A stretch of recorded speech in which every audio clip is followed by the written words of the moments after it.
Podcast is now starting. All attendees are in listen-only mode. Hello, and thank you for joining us today for Navigant Research's webinar, VPPs Go Global. My name is Matthew Spady. I'm an Associate Director at Navigant Research and will be your host. Joining us today are Navigant Research Analyst Peter Asmus, Bud Voss, CEO of ENBALA, and Matt Armitage from the Australian Energy Market Operator, AEMO.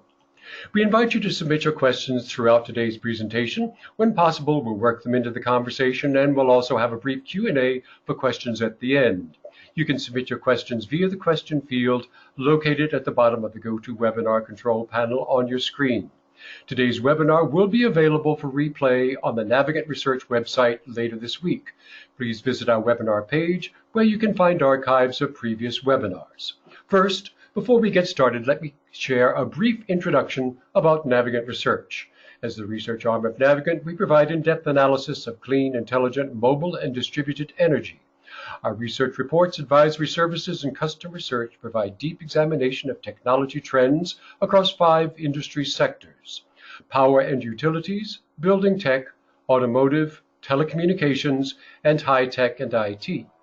Here's some additional detail on specific coverage within those focus areas. You can find additional information about Navigant Research at navigantresearch.com, and you'll find full contact information for the company on the final slide of this presentation.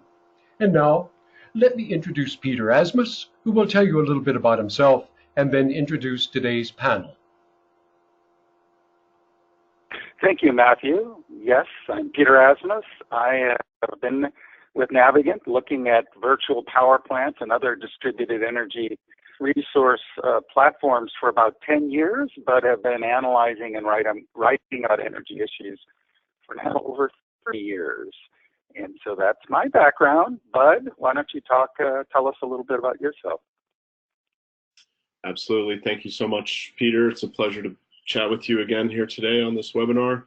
My name is Bud Voss. I'm the president and CEO of ENBALA.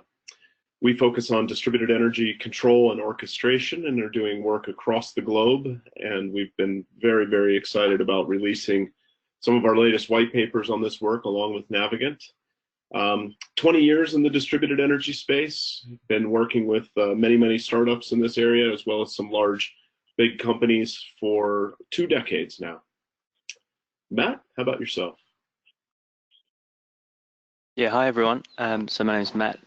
Working at the Australian Energy Market Operator in a specialist team looking at DER integration because it's a hot topic over here, and we'll come on to that later. Well, we're going to start here. We tend to, at Navigant, talk about this concept of the energy cloud. It's kind of an umbrella way of thinking about what's changing in the energy space. And in short, it just means relying on a greater diversity of resources, more smaller resources, which then require some creative aggregation and optimization platforms. So with that, on the next slide, this is a little surprising to some folks.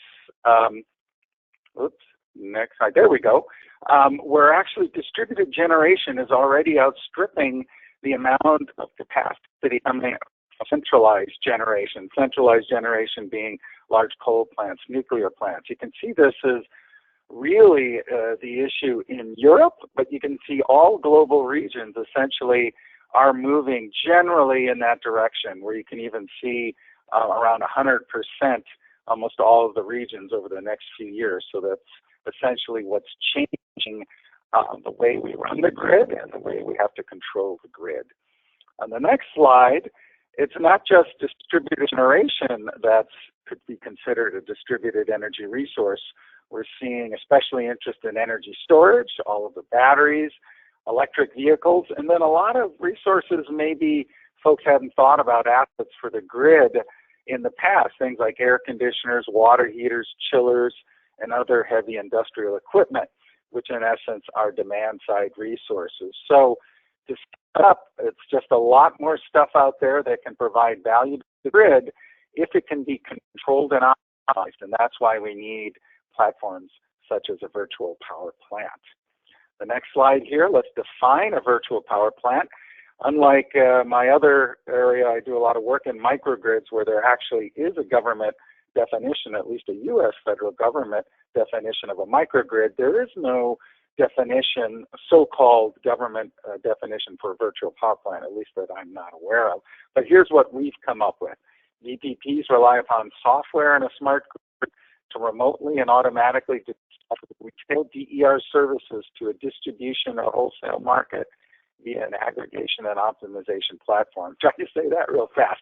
But that captures it, as does this image, which essentially kind of echoes what I had just said. There's a lot of different resources out there. We need data, external information like forecasts. We also need data on the status of the grid. And this is the basic concept of a virtual power plant. On the next slide, we divided the market into three buckets. So in the US, if you use the term VPP, when I was starting out about 10 years ago in this space, people thought you were talking about demand response or some version of demand response. And that is the largest market in the US, although we don't at Navigant consider all demand response a VPP. We're most interested in sort of real-time VPP or close to real time when you can call upon demand response or reducing demand in a very short period of time. If you said VPP in Europe, most folks thought you were talking about renewable energy, and that's what we're calling supply side VPPs. And so that's where you're displacing those large centralized coal plants or nuclear plants with a mix of renewables. And then there's the mixed asset VPP, and this is really the epitome of this idea of VPP, where it doesn't matter if it's load generation, storage, you name it, as long as you can touch it, control it, and orchestrate it, it's a resource. As you can see here, in terms of actual projects that we've been tracking, the mixed asset is the biggest bucket. Now, on a capacity basis, it's actually not the largest segment right now. That actually is the demand side and generation, but we see the whole market moving towards that mixed asset angle. And with that, we're going to start our tour. So let's go to the next slide. I think Bud's going to weigh in here before I start talking about some of the different markets. Bud? Yeah. So we worked with Navigant to take a deep look at a number of markets, Europe, Japan, and Australia, as we've taken a look at how virtual power plants continue to grow and expand. And one of the things that I wanted to share was, in this context, virtual power plants are sort of being called the same thing, but when you look at each one of these individual markets, they have a variety of complexities that make them very different. The first is the different market objectives, and we'll talk about this in the European, Japanese, and Australian context about what type of objectives we're trying to achieve with the VPP, and that's directly translatable to the state of the power system or the power grid in each one of those local regions. The second is variability across the operational fleet. As you saw on Peter's last slide, most VPPs that we see being built are mixed asset VPPs. And so now when we look across the fleet, because they are mixed assets, we typically see large variability within those fleets. And in a place like Europe, the variability is because a lot of those resources are what we might think about as supply side resources. Whereas in a place like Australia, we're seeing much more energy storage based resources. And so that variability is something you have to account for. And then the last one is, of course, there are uncertain external factors that are impacting each one of these assets, both at the market level of when the objective for the market is being valued for the VPP, but also at the individual asset level. Some assets are highly weather dependent, some are not. And so considering all of those things, when you put them together, a VPP that's being used in Europe may not be the exact same answer for what we're trying to do in Japan, or the exact same answer for what we might do in Australia or even North America for that matter. Peter, back to you. Thanks. Yes, thanks for that. So here on the next slide, let's talk a little bit about Europe.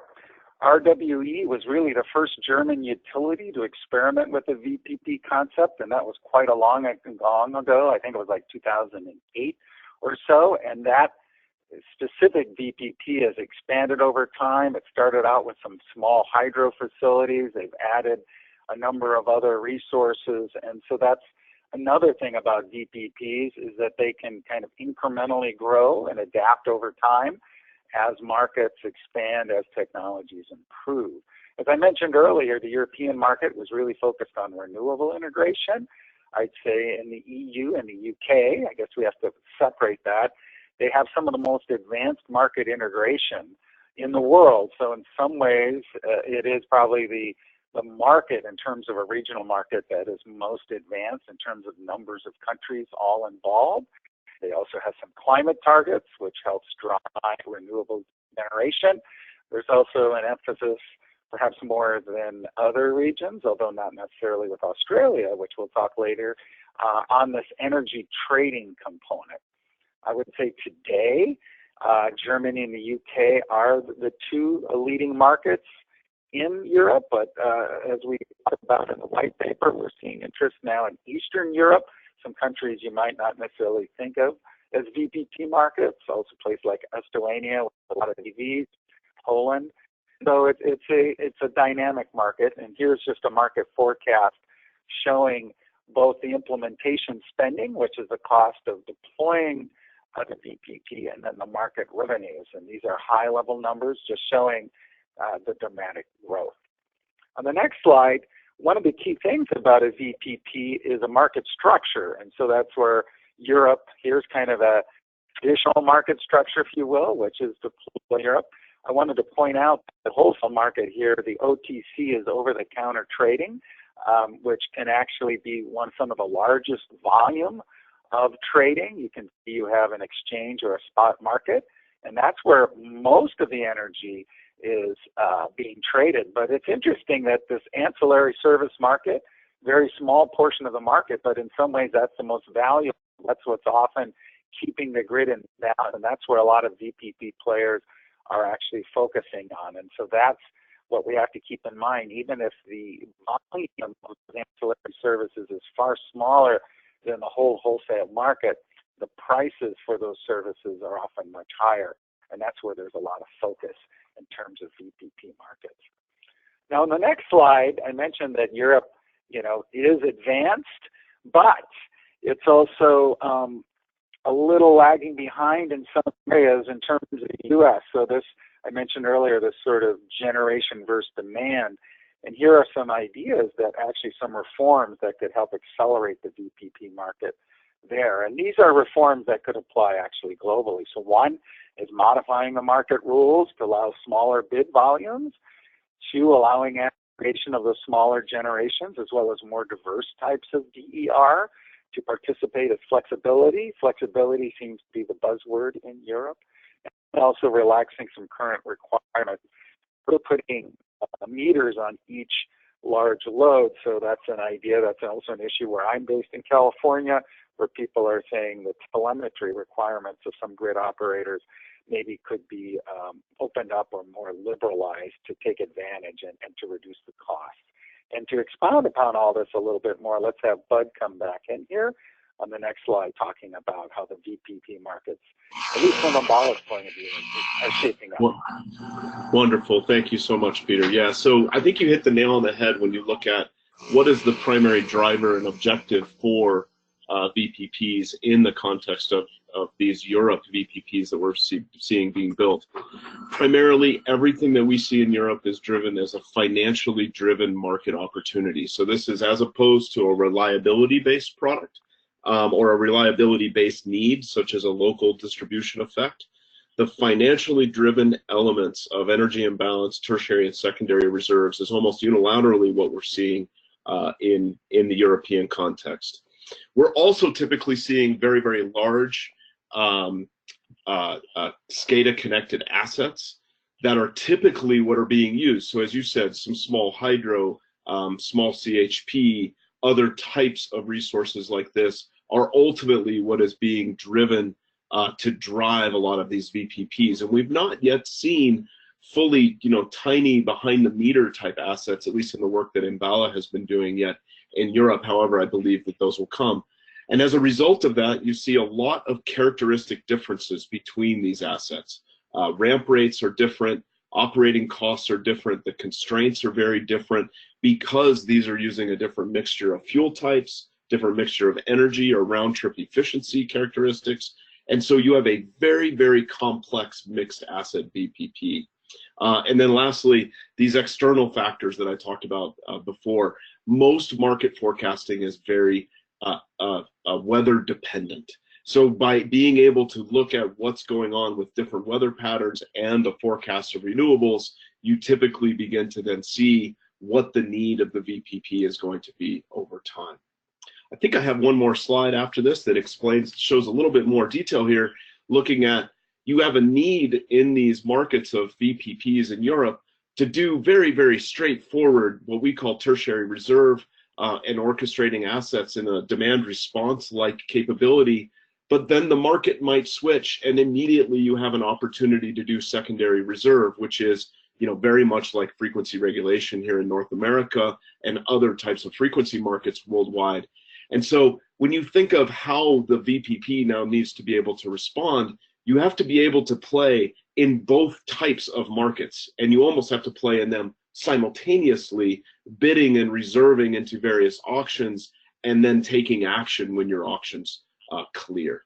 This is a very complex picture to look at when you think of a different resource mix between generation type resources, again, CHP, some large generation also brought into the mix, but then energy storage also being part of this equation.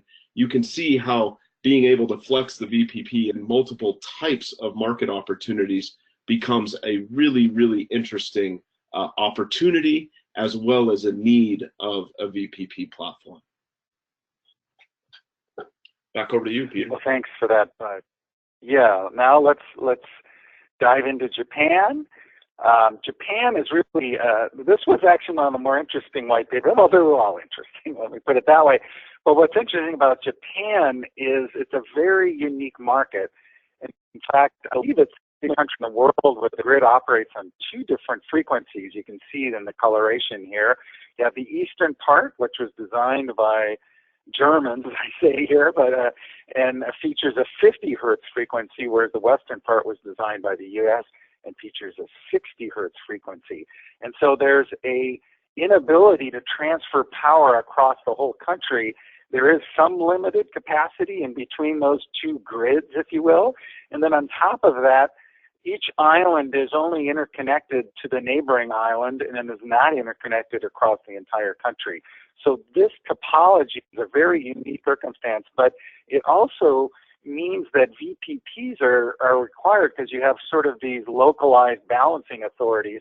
So in that sense, it creates opportunities and makes those distributed energy resources even more important. And that's one of the main factors of Japan. The other main factor in Japan, which we talk about on the next slide, is there's a deregulation push in Japan. It actually created an exchange quite a long time ago, and that's one of the primary sources. It is the primary source of generation. But now there's some deregulation, and so what's happened is Japan has 450 different retailers. It also has a lot of these customers that had feed-in tariffs for their solar, but those feed-in tariffs expire. So all of those customers are going to look for ways to extract more value. They're no longer going to be getting this high rate just for simple production. And that's going to create incentives for storage and also just create more volume of these small resources, as Bud was talking about, not really happening so much in Europe yet, but maybe perhaps happening in Japan. So these are things that are making the Japanese market interesting. I would say compared to Europe and Australia, it's got a ways to go. It's more of a theoretical market. And so therefore on the next slide, we actually did two market forecasts in the light that we did on Japan. First one showing a fairly modest market. We called that our base scenario. The main issue is Japan had the major accident with the Fukushima. It had put its nuclear fleet essentially on hold. The official government policy was to bring back that nuclear fleet, although since we did the white paper in Japan, some of those nuclear reactors have already been announced that they will not be coming back online. And so this second scenario, which we're calling the aggressive scenario, assumes that actually the nuclear fleet does not come back on, or at least the majority would not come back online. And you can see the major difference there in terms of trading volume. And so that's kind of my quickie tour of Japan. Bud, why don't you add your 4 cents worth on Japan here before we dive into Australia? Yeah, so a similar theme here to what you were saying, Peter. In our work that we've done there, we certainly see the market is still an emerging market.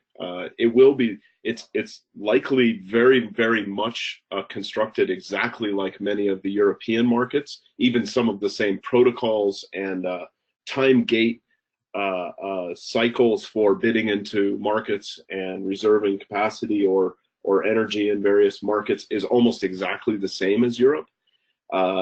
However, most of those markets don't actually open until 2021. They were pushed back about a year, just late in 2019. So they were originally scheduled to open in 2020. Now we're seeing a 2021 type time frame. And in addition to that, you did touch on the net metering tariff that begins to fall away, particularly for residential connected storage resources or residential connected solar resources. So we think that's going to drive a lot of activity in the next, call it 6, 9, 12 months. But largely, the big markets are going to begin opening in 2021. Some of the same characteristics, we see large assets and small assets here, which is different than Europe. We also see that the asset forecasting, because of the consumer dependent behavior of this, changes. It's not always as weather dependent, has been the work that we've done. And so now you have this mixture of a little bit more complexity, weather dependency on the market side, consumer driven dependency on forecasting on the asset side. So you still need a very, very complex mix of multi-asset, multi-mixed sites and mixed resource types to be able to solve these challenges. But I think now we're going to move to the Australia market, which is probably where we're going to spend most of our time this afternoon. Yeah, one last word about Japan. I would say the other thing about Japan is at last count, I think there are like 40 VPP demos. But I think what we learned is a lot of them are still demos, pilot projects. A lot of the software products that were in-house are more project focused. And I think one reason why other vendors from the U.S., including ENBALA, are going there trying to make a more standardized product, if you will, and hopefully will help grow that market. But yes, here it is, the Australian market. Australia, I've been there a couple times. I've done some work there with Horizon Power, also some other entities there. This chart I found as I was doing the white paper, and I think it's a fascinating chart, showing a decentralized energy ratio. And like I said, this did not come from me. This comes from actually Matthew's organization and CSIRO, which I visited that site in Newcastle. And you can see that right now, Australia, well, actually, if you look at, we're in 2020 right now. So you can see Australia right now is not the top country, but you can see it has a huge lead over time. And decentralized energy, I think, is another word. DER aligns with that, and I think this is one reason why there's so much innovation happening from Australia, and we're very happy to have with us someone from Australia who can give us a little bit of an insider view. So, Matthew, why don't you take it away? Great, thanks everyone. You're absolutely right. Australia is a real hotbed of VPP activity. Main reason being that there's a really high penetration of distributed resources, particularly solar PV. Across the whole country, 1 in every 5 homes has solar PV on their roof, and in some states like South Australia and Queensland and Western Australia, it's around a third, so 1 in every 3 homes.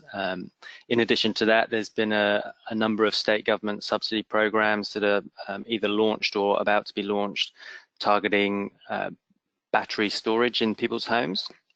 So offering generous subsidies for people to install battery storage. If you add to that, there's relatively high prices for electricity. So the incentive to produce your own power is quite strong.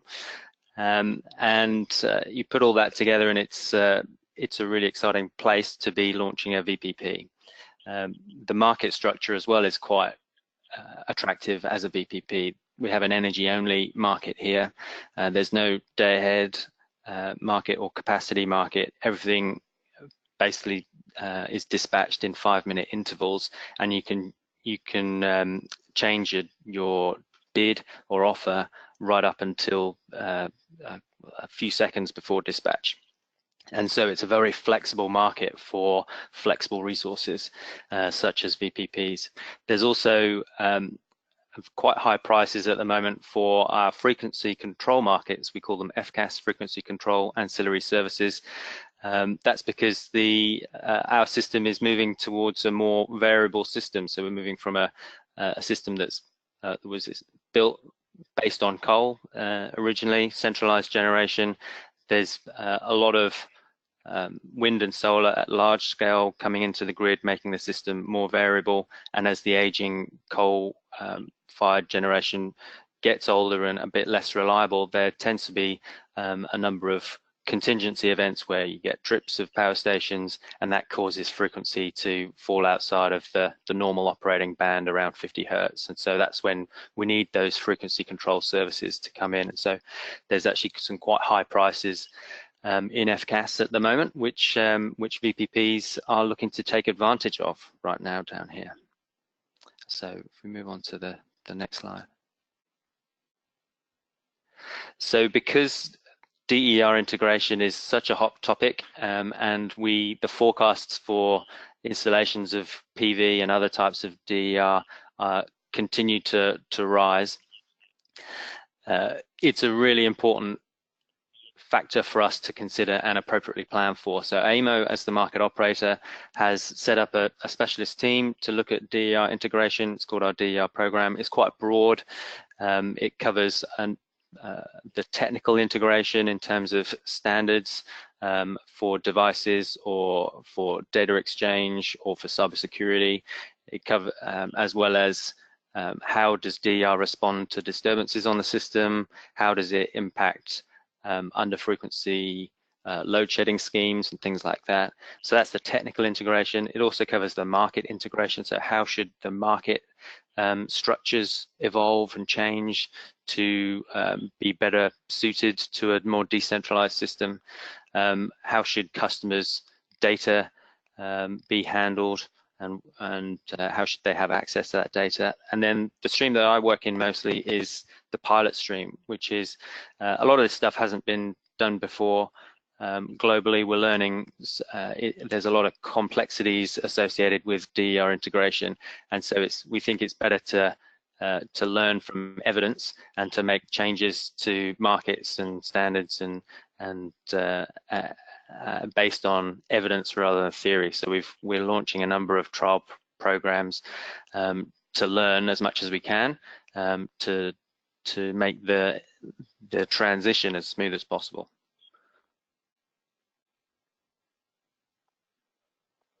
So one of those trials is the VPP demonstrations. So that's operating across the eastern states. It's fairly new. It's only just started. We've got one participant, which is in South Australia, but we've got a pipeline of more participants coming on board over the next few weeks and months, and it's expected to run for another probably 12 to 18 months, I think. The focus of the VPP demonstrations is to test a new specification for VPPs to deliver FCAS, because as Peter mentioned earlier, a number of the challenges, so if you move on to the next slide, a number of the challenges or barriers relate to legacy regulatory frameworks really being written without thinking of DER, particularly around technical specifications. So things like having, what you mentioned earlier, having a very high requirement for a high spec meter at every site. That was one of the legacy specifications. In Australia, we're actually testing a new specification which is much more lenient from a metering perspective to deliver FCAS. Another barrier to VPPs is their relatively short track record of delivery, but that's changing, particularly through these demonstrations. You'll see from some of the charts later on that there's been some really good evidence already of VPPs delivering an excellent service. And also customer business models are yet to be fully refined. It's fair to say that there's a number of different ways that you can sell a VPP or offer a VPP to customers, and no winning model has emerged yet. But there's a number of really innovative offers being put to customers down in Australia, and I'm sure globally, and that will evolve over the next few years. In terms of the opportunities, we all know about cost reductions happening, but there's real opportunities around revenue stacking. So participating in as many different services as possible, as many different value streams. So in Australia, that revolves quite heavily at the moment around FCAS and participation in the energy spot market. The spot, because it's an energy-only market, the variability. The market price cap is $14,000 a megawatt hour, and and that variability is quite attractive if you're a VPP, and we'll see some evidence of that later on. So the main revenue stacking opportunities are FCAS, energy spot trading, but also VPPs are exploring local network services as well. So offering potentially voltage support, or support to defer a network augmentation. Again, that's quite circumstantial, it's quite specific to a particular area, and it's an emerging service offering, really. It's still quite new, but the potential benefits to consumers are quite high if you can capture that opportunity. Okay, so we'll move on to the next slide. So why did we set up the VPP demonstrations? It was really because we could see these quite generous state government backed incentive programs. There's a couple of programs in South Australia, one in New South Wales and another in Victoria. If you tot up all of the targets, it's a pretty sizable sum of potential VPPs that could emerge in the next few years. A challenge for AEMO is that they currently operate essentially invisibly to us, so they become large, invisible, price responsive loads, which makes it difficult for us to manage the supply-demand balance. So we decided to launch this demonstration with some objectives. So the objective for us was to obtain visibility and to work out ways to obtain that from VPPs. They're obviously not SCADA connected, so how do we obtain that operational visibility of VPPs? We want them to demonstrate value stacking in frequency control and energy market services. We have quite a heavy focus on cybersecurity. We're going to use this demonstration to learn about VPP's cybersecurity capabilities and whether that needs to be uplifted. And ultimately, this program is going to inform change. So change to the regulatory processes, change to the technical specifications, and potentially change to how we operate and how VPPs interact with the market systems. So the next slide. So this slide just talks a little bit about how operating a battery impacts a VPP's capability to offer into frequency control markets. So we have a number of frequency control markets, but they revolve around raise or lower. So raise is typically if a generator trips off and frequency drops below the target's 50 hertz, we want raise FCAS, which raises the frequency back up. So that's essentially injecting power or taking off load. So if your battery is discharging, that essentially reduces the VPP's headroom that's available for discharge, because it's already discharging at the time that the contingency event happens. Similarly, if you are charging, then that reduces your headroom for lower FCAS.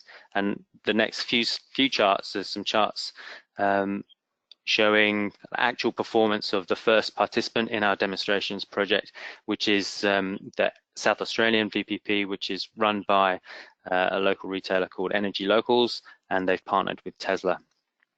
So this data comes from Tesla. So we thank the good people there.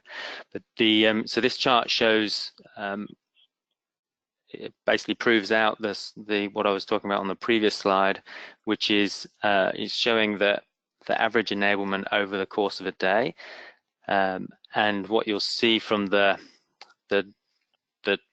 bits that I've highlighted are that when the battery is discharging, there's generally less headroom for raise services, so their enablement for raise services actually drops off.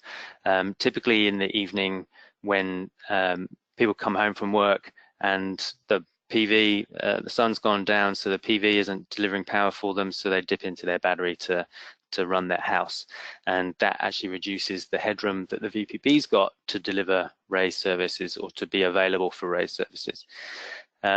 Similarly, when the battery is charging from spare PV over the course of the afternoon, that typically lowers their availability for lower services. Now, what that means is that VPPs have to be quite sophisticated in monitoring what their fleet is doing across a number of different nodes, and they have to bid into these markets accordingly. So that they don't bid in for a service that they can't deliver. If we move on to the next slide. This next slide is quite interesting because it shows the Tesla VPP response to a contingency event. So this was actually a very large contingency event in the Australian context, the largest generating unit in the eastern grid. Kogan Creek tripped off on the 9th of October last year. That's a 748 megawatt trip. So that's actually in Queensland, and the VPP that we're talking about here is based in South Australia. So what you'll see is that the frequency dropped from its target state of 50 hertz down all the way down to 49.6, which is a pretty chunky drop. And you'll see the blue line shows the VPP's response. So it responds, it basically exactly mirrors the required, or the frequency level on the grid. So it's constantly detecting frequency and delivering only what is required to get it back up to the target state. So our normal operating band is between 49.85 to 51.5. So you'll see that the VPP is continuing to respond. So the initial response is covered by A, is continuing to respond in that section covered by B. At C, we reach the normal operating band, and so it stops responding. That's the flat line, the flat blue line there. But at D, the frequency actually dipped out of the normal operating band again, and the VPP had to respond again, which it did perfectly. So this chart really shows the accuracy that VPPs can deliver the frequency control service. It's actually a very impressive service if you're the market operator. And if you think about how this scales up, it can be really beneficial for grid operation in future as these VPPs reach scale. There was actually a headline that said the in Adelaide that said South Australian consumers saved Queensland, which was a bit bullish because the SA VPP is only 1 megawatt, but it did contribute. So this next slide is taking a slightly different look at the VPP operation. So this focuses on how they're responding to energy spot prices. It shows the VPP's operation over the course of a week, and what you can see is in the red line it shows the prices, energy spot prices, so where they reach kind of approaching $300 a megawatt hour, which is not that high. As I said before, it can reach up to $14,000. And the blue line shows really the VPP's battery operation. And what you'll see is that I think there's maybe a couple of animations missing to actually describe them, but what you'll see is that the VPP is charging up ahead of a high price and then discharging during the high price. And this is really a nice chart because it shows the continuation of that activity over the course of a week. And because of the volatility in the energy spot price, VPPs are, and this one, and batteries in particular, are really quite adept at forecasting a high price, so charging ahead of a high price, and so that they can discharge at the maximum amount to take advantage of the high price itself, which is really interesting behavior. Again, if you scale that up, that can help to manage high price events, and can be quite beneficial for the future operation of the grid.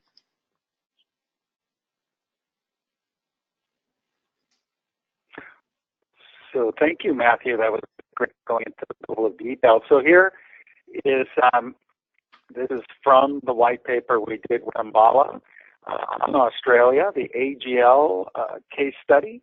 It's interesting, almost 25% of the homes within its service territory feature rooftop solar PV systems. That's just giving you an idea of the scale of the opportunity. The company offered a couple of offers here, I guess, for participation in the VPP. You notice here one was a $1,000 upfront payment towards the cost of a battery.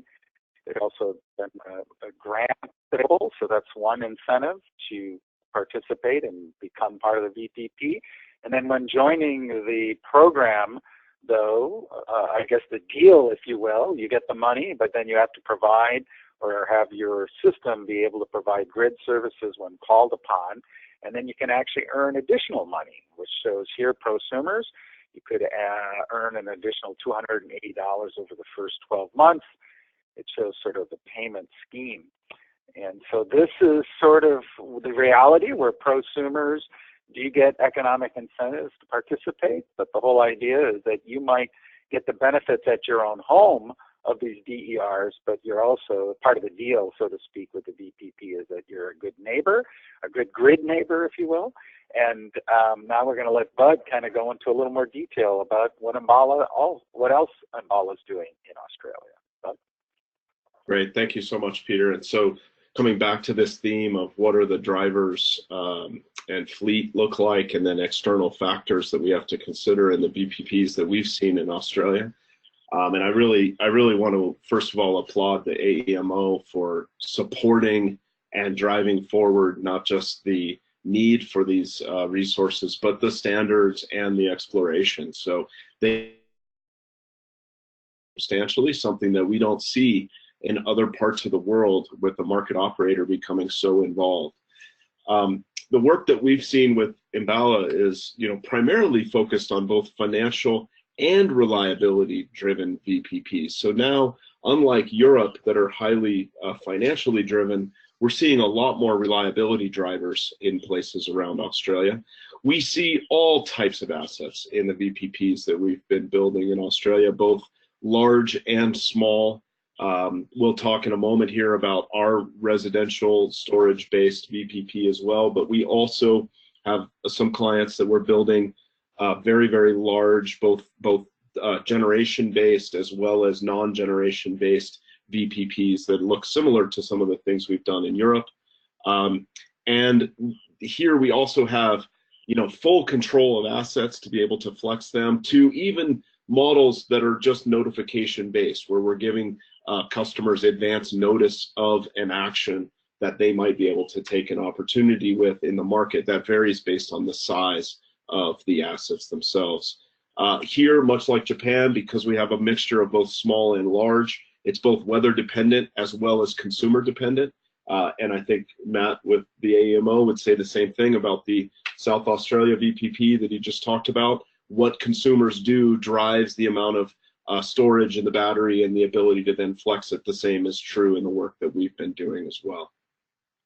So just to drill in a little bit on a couple of these characteristics, if we can go to the next slide, this is just a picture to give you a view of what I mean by both market-based VPPs and reliability-based VPPs. So some of the VPPs that we see in Australia are delivered into market products, regulation, FCAS, other types of energy markets, et cetera, et cetera, et cetera. But on the right-hand side, we're also doing work to explore how distributed energy resources can solve locational problems. And in fact, some of the work that we've most recently been encountering and working on is dispatching and coordinating very, very small groups of DERs, energy storage, and other types of resources to solve a localized distribution constraint problem.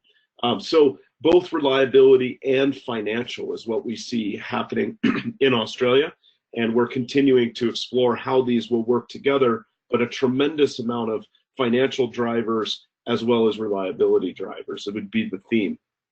If we go to the next slide, you'll also see one of the things that we talk about is the need for not just one type of VPP resource, but multiple types of resources coming together. This idea of a multi-asset VPP coming together to provide a much more fulfilling solution. So while you have things like energy storage or bidirectional resources, we also see VPPs that are built with loads and generation coming together.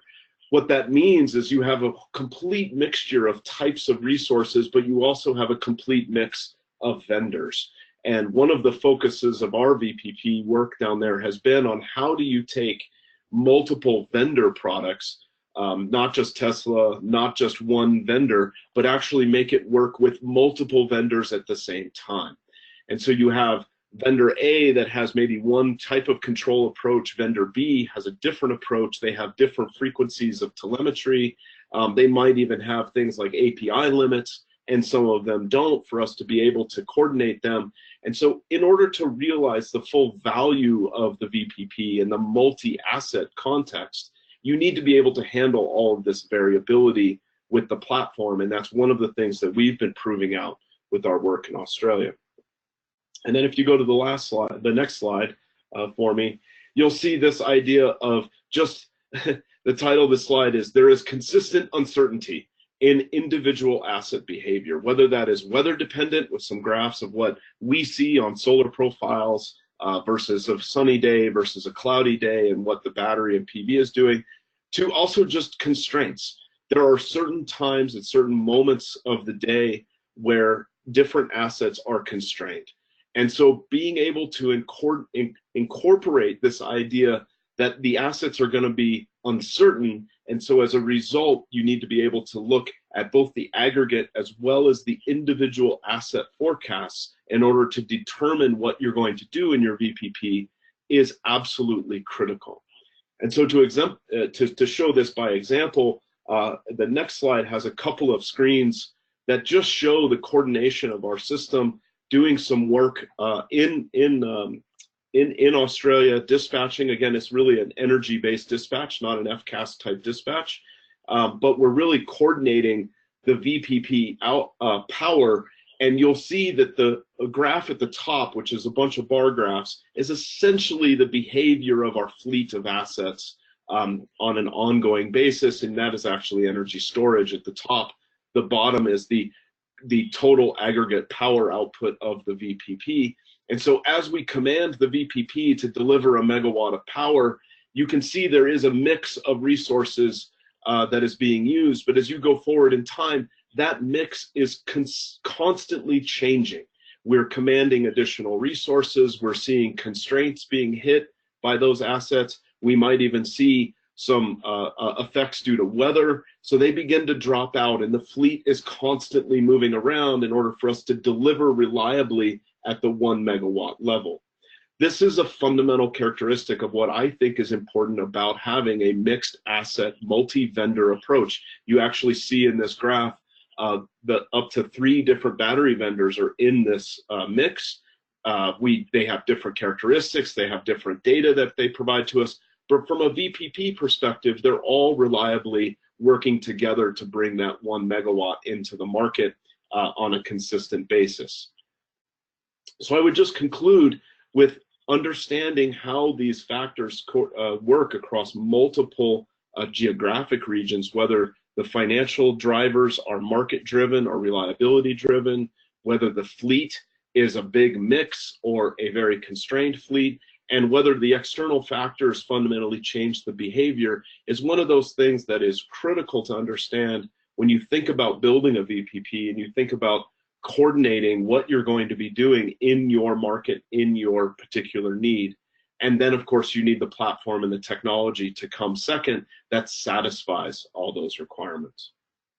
I think I'll pause there and give it back to Peter, and I think we have a little bit of time to handle a few questions.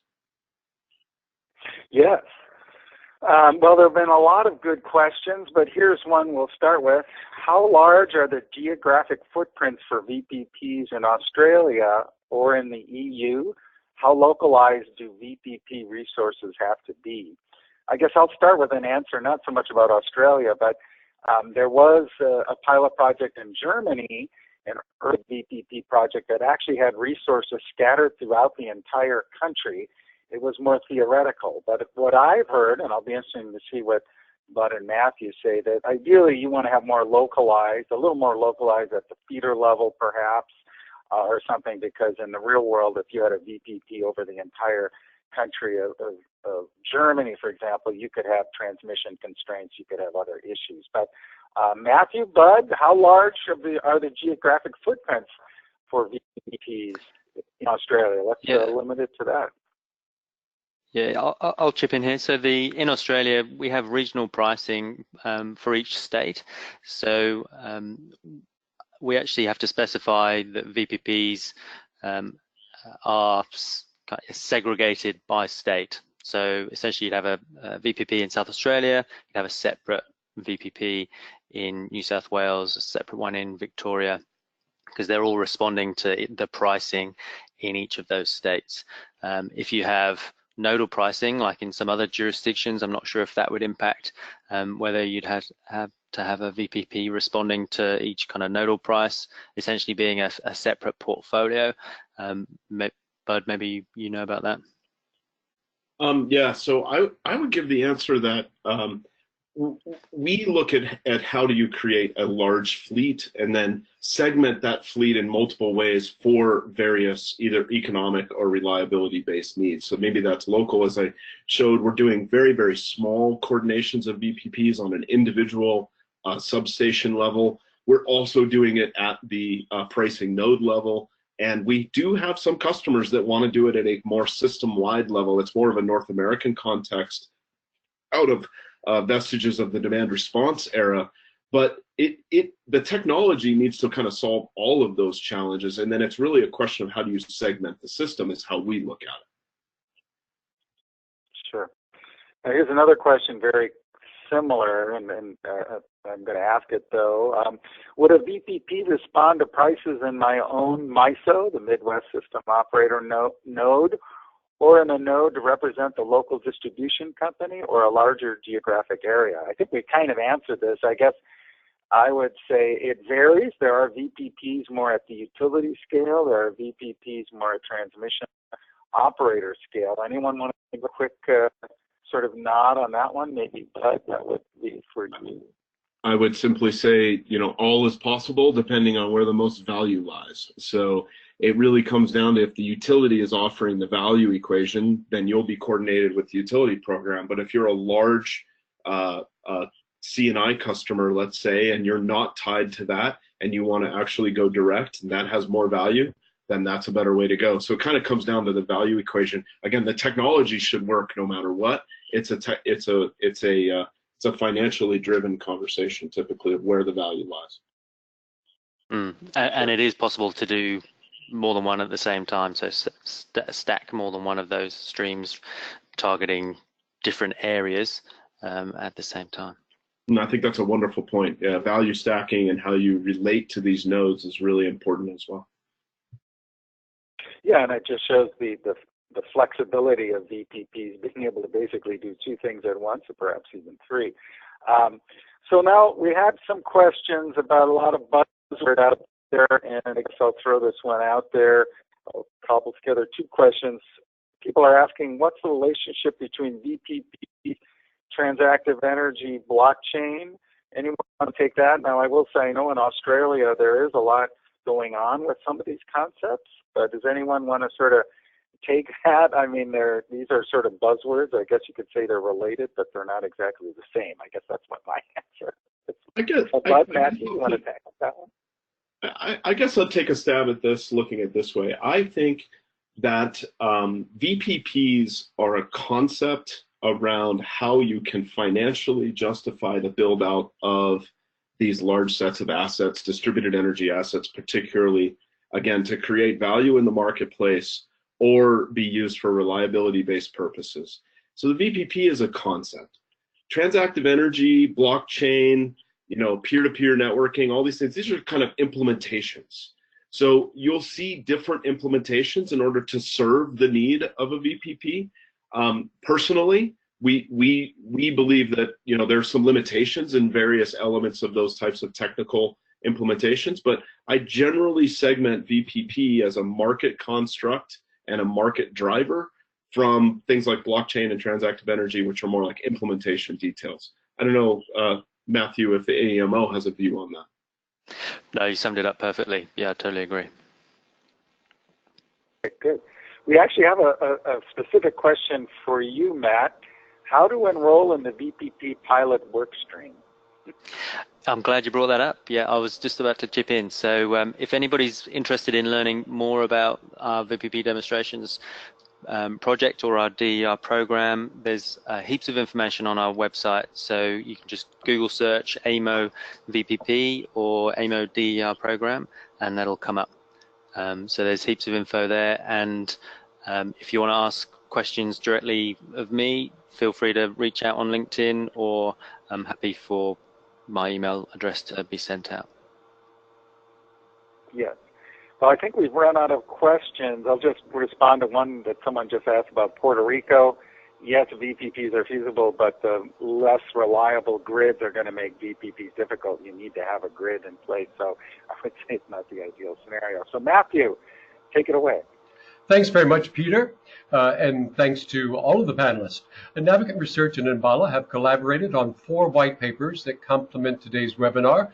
You'll receive a link to the white papers in your follow-up emails to this webinar. It's also there in small letters on the slide. We'd like to thank Peter, Bud, and Matt for their participation today. Also, thank you to the audience for the many wonderful questions that came in. Shows that we hit a topic that really interests our audience and that you were there with us throughout. We did have some questions we didn't get to address on air, so I'll send them along to our panelists who will respond afterwards as appropriate. We hope you'll join us for our upcoming webinars. In February, we'll be focusing on e-mobility, and in March, we'll highlight the neural grid. Details on both will be available soon on our webinar page. For information about all past and future webinars and to register, please visit navigantresearch.com, scroll to the bottom of the page, and you can click on webinars. Today's presentation will be archived on our webinar page later this week. That's all for today. We thank you for joining us, and goodbye until next time.